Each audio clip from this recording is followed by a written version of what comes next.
ಎಲ್ಲರಿಗೂ ನಮಸ್ಕಾರ. ಅನಾವರಣ ಯೂಟ್ಯೂಬ್ ಚಾನಲ್ಗೆ ಸ್ವಾಗತ.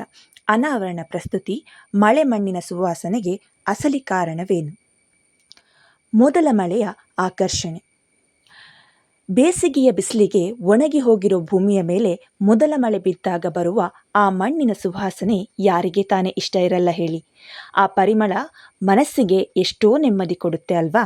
ಆದರೆ ಒಣ ಮಣ್ಣಿನ ಮೇಲೆ ನೀರು ಬಿದ್ದ ತಕ್ಷಣ ಇಷ್ಟೊಂದು ಅದ್ಭುತವಾದ ಸುಗಂಧ ಹೇಗೆ ಬರುತ್ತೆ ಅಂತ ನೀವು ಯಾವತ್ತಾದರೂ ಯೋಚಿಸಿದ್ದೀರಾ?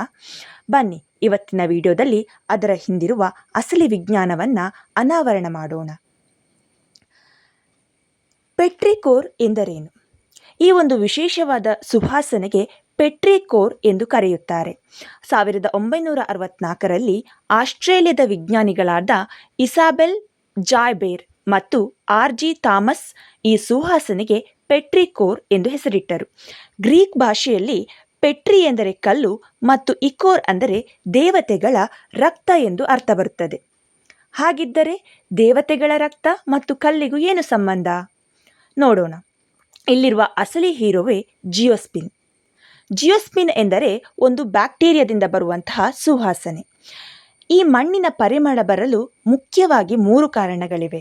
ಅದರಲ್ಲಿ ಮೊದಲನೆಯದೇ ಮತ್ತು ಪ್ರಮುಖವಾದದ್ದೇ ಒಂದು ವಿಶೇಷ ಬ್ಯಾಕ್ಟೀರಿಯಾ. ಇದರ ಹೆಸರು ಆಕ್ಟಿನೋಮೈಸೆಟ್ಸ್. ಮಣ್ಣು ಒಣಗಿದಾಗ ಈ ಬ್ಯಾಕ್ಟೀರಿಯಾಗಳು ಸಣ್ಣ ಸಣ್ಣ ಕಣಗಳನ್ನು ಬಿಡುಗಡೆ ಮಾಡುತ್ತವೆ. ಈ ಕಣಗಳಲ್ಲಿ ಜಿಯೋಸ್ಪಿನ್ ಎಂಬ ರಾಸಾಯನಿಕ ಇರುತ್ತದೆ. ಮಳೆಯ ಹನಿಗಳು ಮಣ್ಣಿಗೆ ಬಿದ್ದಾಗ ಈ ಜಿಯೋಸ್ಪಿನ್ ಗಾಳಿಯಲ್ಲಿ ಹರಡಿ ನಮ್ಮ ಮೂಗು ಜಿಯೋಸ್ಪಿನ್ ಪರಿಮಳವನ್ನು ಬೇಗ ಗುರುತಿಸುತ್ತದೆ. ಹಾಗೆ ಇನ್ನೊಂದು ಕಾರಣ ಸಸ್ಯಗಳ ವಿಶೇಷ ತೈಲ. ಒಣ ಹವೆಯಲ್ಲಿ ಗಿಡಗಳು ಒಂದು ರೀತಿಯ ನೈಸರ್ಗಿಕ ತೈಲವನ್ನು ಸ್ರವಿಸುತ್ತವೆ. ಇದು ಮಣ್ಣಿನ ಕಣಗಳೊಂದಿಗೆ ಸೇರಿಕೊಂಡಿರುತ್ತದೆ. ಹಾಗೆ ಇನ್ನೊಂದು ಓಜೋನ್ನ ತೀಕ್ಷ್ಣತೆ. ಮಳೆ ಬರುವ ಮೊದಲು ಗುಡುಗು ಮಿಂಚಿನಿಂದಾಗಿ ವಾತಾವರಣದ ಆಮ್ಲಜನಕವು ವಿಭಜನೆಗೊಂಡು ಓಜೋನ್ ಆಗಿ ಬದಲಾಗುತ್ತದೆ. ಈ ಓಜೋನ್ಗೆ ವಿಶೇಷವಾದ ತೀಕ್ಷ್ಣ ವಾಸನೆ ಇರುತ್ತದೆ. ಹಾಗೆ ಏರೋಸ್ಪಾಲ್ ಪ್ರಕ್ರಿಯೆ. ಮಳೆಯ ಹನಿಗಳು ಮಣ್ಣಿಗೆ ಬಡಿದಾಗ ಸಂಗ್ರಹವಾಗಿದ್ದ ಸಸ್ಯತೈಲ ಮತ್ತು ಜಿಯೋಸ್ಪಿನ್ ಗಾಳಿಯಲ್ಲಿ ಮಂಜಿನಂತೆ ಚಿಮ್ಮಲು ಶುರು ಮಾಡುತ್ತದೆ. ಹಾಗೆ ಈ ಗಾಳಿಯಲ್ಲಿ ಸೇರಿದಂತಹ ಸಸ್ಯತೈಲ ಮತ್ತು ಜಿಯೋಸ್ಪಿನ್ ಮಳೆ ಬರುವಾಗ ಮಿಂಚು ಗುಡುಗುಗಳಿಗೆ ಒಟ್ಟಿಗೆ ವಿಶೇಷ ಸುವಾಸನೆಯೊಂದಿಗೆ ನಮ್ಮ ಮೂಗಿಗೆ ತಲುಪುತ್ತದೆ.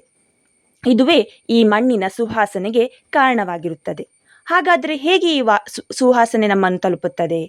ಹನಿಗಳು ಬೀಳುವ ಕ್ಷಣ. ವೇಗವಾಗಿ ಬೀಳುವ ಮಳೆಯ ಹನಿಗಳು ಒಣ ಮಣ್ಣನ್ನು ತಲುಪಿದಾಗ ಗಾಳಿಯ ಸಣ್ಣ ಗುಳ್ಳೆಗಳು ಮಣ್ಣಿನ ಕೆಳಗೆ ಸಿಕ್ಕಿ ಹಾಕಿಕೊಳ್ಳುತ್ತವೆ.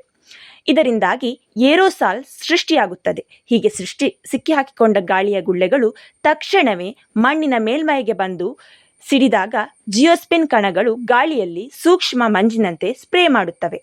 ಈ ಗಾಳಿಯ ಮೂಲಕ ಗಾಳಿಯ ತೇವಭರಿತ ಕಣಗಳೊಂದಿಗೆ ಬೆರೆತ ಜಿಯೋಸ್ಪಿನ್ ನಮ್ಮ ಮೂಗನ್ನು ತಲುಪಿದಾಗ ನಾವು ಆಹ್ಲಾದಕರ ಪೆಟ್ರಿಕೋರ್ ಸುವಾಸನೆಯನ್ನು ಅನುಭವಿಸುತ್ತೇವೆ. ಇದರಿಂದಾಗಿ ನಮಗೆ ಮೊದಲ ಮಳೆ ಒಣಮಣ್ಣಿನ ಮೇಲೆ ಬಿದ್ದಾಗ ಆಹ್ಲಾದಕರ ಸುವಾಸನೆ ಬರುತ್ತದೆ. ನಾವು ಕನ್ನಡದಲ್ಲಿ ಇದನ್ನು ಮಣ್ಣಿನ ಸುವಾಸನೆ ಎಂದೇ ಕರೆಯುತ್ತಾರೆ. ಬಹಳ ಮಂದಿಗೆ ಈ ಮಣ್ಣಿನ ಸುವಾಸನೆ ಬಹಳ ಇಷ್ಟವಾಗುತ್ತದೆ. ಅದಕ್ಕಾಗಿಯೇ ಮೊದಲ ಮಳೆಯ ಘಮಲಿಗಾಗಿ ಹಲವರು ಕಾಯುವವರಿರುತ್ತಾರೆ. ಹಾಗಿದ್ದರೆ ಈ ಬಾರಿ ಮುಂದಿನ ಮಳೆ ಬಂದಾಗ ಆ ಮಣ್ಣಿನ ಸುವಾಸನೆ ಬಂದರೆ ಅದು ಕೇವಲ ನೀರು ಮತ್ತು ಮಣ್ಣಿನ ಮ್ಯಾಜಿಕ್ ಅಲ್ಲ. ಅದರ ಹಿಂದೆ ಬ್ಯಾಕ್ಟೀರಿಯಾ ಹಾಗೂ ಗಿಡಗಳ ಎಣ್ಣೆ ಮತ್ತು ಓಜೋನ್ನ ಸೈನ್ಸ್ ಇದೆ ಅನ್ನೋದನ್ನು ನೆನಪಿಸಿಕೊಳ್ಳಿ. ನಿಮಗೂ ಈ ಮಣ್ಣಿನ ಸುವಾಸನೆ ಇಷ್ಟವಾ? ಕಮೆಂಟ್ ಮಾಡಿ ತಿಳಿಸಿ. ಹಾಗೆ ಈ ಮಾಹಿತಿ ಇಷ್ಟವಾಗಿದ್ದರೆ ವಿಡಿಯೋವನ್ನು ಲೈಕ್ ಮಾಡಿ ಮತ್ತು ನಿಮ್ಮ ಫ್ರೆಂಡ್ಸ್ ಜೊತೆ ಶೇರ್ ಮಾಡಿ. ಇಂತಹದ್ದೇ ಆಸಕ್ತಿದಾಯಕ ವಿಡಿಯೋಗಳಿಗಾಗಿ ನಮ್ಮ ಅನಾವರಣ ಚಾನೆಲ್ಗೆ ಸಬ್ಸ್ಕ್ರೈಬ್ ಆಗೋದು